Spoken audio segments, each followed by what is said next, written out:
आपको दिल्ली के अंदर चेहरा नहीं मिला है जी? को हमारे को जानकारी नहीं है। हाँ, कैंडिडेट चयन का, उम्मीदवार चयन की जिम्मेवारी सीईसी की है। उसमें ना तो उनका पूर्ण रूप से अधिकार बावरिया जी का है और ना किसी प्रदेश अध्यक्ष का होता है। प्रदेश अध्यक्ष और प्रभारी सिर्फ अपने पैनल सबमिट करते हैं, उसके बाद में डिटेल सबमिट करते हैं। वो विभिन्न माध्यमों से उन जो प्रत्याशी होते, जो उम्मीदवार होते हैं पैनल में, उनके विषय में राय लेके फैसला करती है।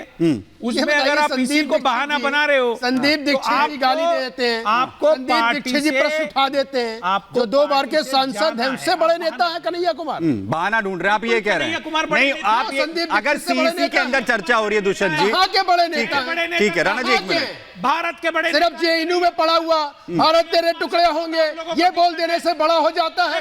राहुल गांधी के यात्रा में अगर आ जाने से वो बड़ा हो जाता है। अरे दुर्भाग्य है, दुर्भाग्य को भारत को तोड़ने वाले लोग कांग्रेस के साथ खड़े हैं और आप लोग कांग्रेस के नेता बना रहे हैं। संदीप दीक्षित कुमार किसी कार्यकर्ता कन्हैया कुमार कब का कार्यकर्ता है? वो कम्युनिस्ट है, कम्युनिस्ट मानसिकता के व्यक्ति को अब कांग्रेस की मानसिकता बता रहे हैं और पैराशूट कैंडिडेट नहीं है। क्योंकि बताइए दिल्ली का किस व्यक्ति ने योजनाओं की कटु आलोचना करते हैं, एक्सपोज करने का काम करते हैं, प्रदेश में नरेंद्र मोदी जी की सच्चाई देश के सामने लाने का। ठीक है, ठीक है, ठीक है दुष्यंत जी, मैं वापस आ रहा हूँ राणा जी, एक मिनट, मैं सुमित सोनी के पास जा रहा हूँ। सुमित सोनी जी एक मिनट, सुमित सोनी के पास जा रहा हूं मैं। दुष्यंत जी एक मिनट, जरा सुमित सोनी जरा ये बताइए प्लीज। देशद्रोहियों से है मान्यवर, और किसी से नहीं।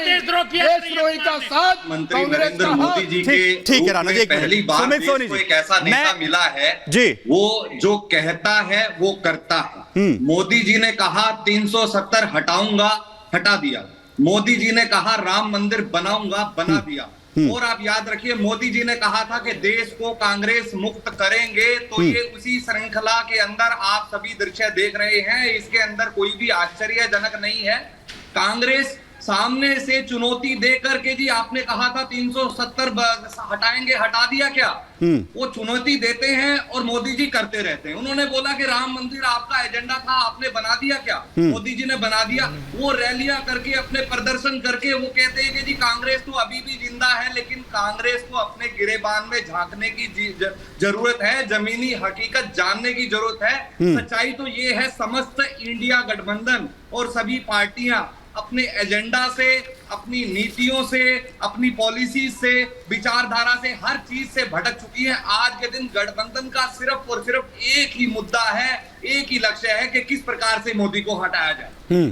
ठीक है प्रेम कुमार जी, मैं आपके पास आ रहा हूं, अपना जवाब भी दे दीजिए क्योंकि आप कुछ कहना चाह रहे हैं। और मेरा सवाल ये है, अरविंदर सिंह लवली ये कहते हैं कि हमने तो कभी क्लीन चिट दी ही नहीं, वो, और ये सवाल वहां से आता है कि जब वो शराब घोटाले के खिलाफ कांग्रेस पार्टी सवाल उठाती है, वहां से आता है सवाल कि जब ये कहा जाता है कि वो कांग्रेस पार्टी जो शून्य की जो है स्थिति पर पहुंच गई दिल्ली के अंदर, उस पार्टी के साथ जाकर खड़ा होना पड़ रहा है जिसने ये हालात जो है कर दिए। उनके चेहरे पर साफ वो निराशा झलक रही थी।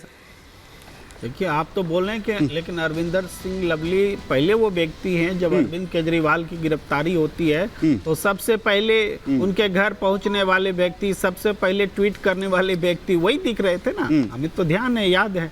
दूसरी बात यह कि कन्हैया कुमार को लेकर के जिस तरीके से ये लोग बोल देते हैं टुकड़े टुकड़े गैंग, 10 साल में टुकड़े टुकड़े गैंग के कितने लोगों को आपने पकड़ा भाई? किसी को नहीं पकड़ पाए। ये शर्मिंदगी होनी चाहिए इस सरकार को। बोलने से पहले हम बोल रहे हैं लेकिन कुछ कर ना पाए। उसके बाद देखिएगा, कन्हैया कुमार कम्युनिस्ट है। अरे कम्युनिस्ट पार्टी ऑफ इंडिया इस देश की पंजीकृत पार्टी है। आजादी से पहले लड़ाई में देश के का इसका योगदान रहा है कम्युनिस्ट पार्टी ऑफ इंडिया का। और communist party of India communist है। अरे कम्युनिस्ट है तो क्या हुआ? कम्युनिस्ट है तो क्या हुआ? कम्युनिस्ट होना गुनाह है क्या? कम्युनिस्ट इस देश में गुनाह हो गया? अरे जो का क्या योगदान है? एक नेता का नाम बता दीजिए लेफ्टिस्ट ने जो योगदान दिया। अरे पढ़ के आइए, आप पढ़ के नाम बताइए, पर बैठ करके नाम बताइए और काम बताइए। कम्युनिस्ट पार्टी का आजादी के इतिहास में जो योगदान है, अरे लाला लाजपत राय ने AITUC का गठन किया। एटक आज भी मजदूर आंदोलन उससे संचालित होता है।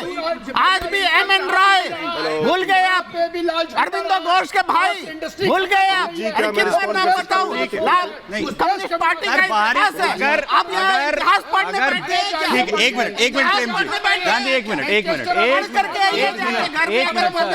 मिनट सर, ठीक है सर, प्रेम जी एक मिनट संजय राणा जी एक मिनट अमित, ठीक है प्रेम जी एक मिनट, संजय राणा जी एक मिनट।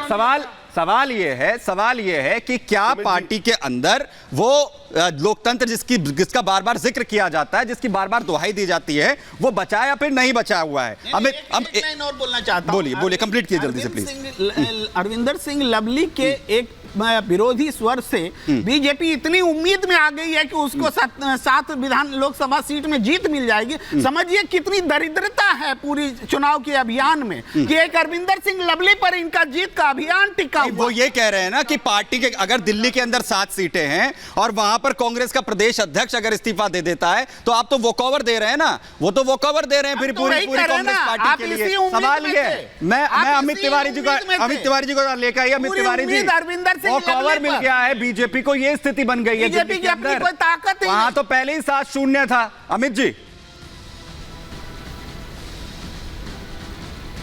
मजबूती से लड़ रहे हैं, लेकिन इस पूरे त्याग पत्र के 2 महत्वपूर्ण विषय हैं। पहला बिंदु जो मैंने पहले ही कहा कि लोकतंत्र की दुहाई देने वाले उनकी पार्टी में खुद ही लोकतंत्र नहीं बचा। अभी मेरे सहयोगी बोल रहे थे कि इनको बाहर नहीं बोलना चाहिए था लवली साहब को, ये तो अपने संगठन में ही बात करते। मैंने तो पत्र से ही पढ़ा है, पत्र में लिखा है कि जब मैंने बड़े पदाधिकारियों को, राष्ट्रीय पदाधिकारियों को अप्रोच करने का प्रयास किया, मुझे किसी प्रकार का कोई उत्तर नहीं मिला और मुझसे बात नहीं की गई।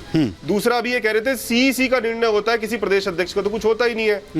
कभी भी किसी प्रदेश को चलाने के लिए जब प्रदेश अध्यक्ष को जिम्मेदारी दी जाती है तो उसके साथ साथ उसे पावर भी दी जाती है कि वो अपना पक्ष रख सके। क्या ये मानते हैं, यदि ये कहते हैं कि सारा जिम्मेदारी जो है वो सीईसी की है, तो कल चुनाव हारेंगे तो क्या राहुल गांधी जी और खड़गे जी इसकी जिम्मेदारी लेंगे? तब तो ये प्रदेशों पे डाल देते हैं कि ये प्रदेश हार गया, उस प्रदेश अध्यक्ष से इस्तीफा ले लो। राहुल गांधी और सोनिया गांधी जी से कभी इस्तीफा नहीं लेंगे। तीसरा जो महत्वपूर्ण विषय है कि आज ये जो इंडी गठबंधन बना है, ये जो घमंडिया गठबंधन जी, जो इंडी गठबंधन बना है, ये किसी भी विचारधारा या सोच के आधार पर नहीं बना है। सिर्फ कुछ भ्रष्टाचारी दल इकट्ठे हो गए हैं कि किस प्रकार राजनीतिक लाभ में मिल सके। ये वही कांग्रेस है जिनके प्रदेश अध्यक्ष अनिल चौधरी जी और अजय माकन जी, जिन्होंने प्रेस कॉन्फ्रेंस करके कहा था कि 100 करोड़ का ठीक है, लेकिन दुष्यंत जी बात वहीं आती है कि एक प्रदेश अध्यक्ष को कांग्रेस के ये कहना पड़ता है अपने राष्ट्रीय अध्यक्ष को चिट्ठी लिखकर कि मुझे सिर्फ स्टैंप बना दिया गया है और मुझसे किसी भी बारे में कोई चर्चा जो है वो नहीं हो रही है। दुष्यंत जी, ये स्थिति जो है पार्टी के अंदर हो गई है, तो बाकी कार्यकर्ताओं की क्या स्थिति होगी, वो ये कह रहे हैं। जी देखिए, कांग्रेस पार्टी समंदर है, इसमें हर व्यक्ति को अपनी बात कहने का अधिकार है। उन्होंने कह दी, गलत तरीके से कही, जिस समय पे कही, समय गलत चुना। अब उनका इस्तीफा स्वीकार हो जाएगा। कांग्रेस पार्टी ने अपने प्रत्याशियों का चयन किया है, अपने जो सीनियर लीडरशिप है उनके माध्यम से किया है। सीईसी के चेयरमैन आदरणीय मुकुल वासनिक जी हैं और कांग्रेस के तीनों प्रत्याशी जीत रहे हैं। नहीं, उसमें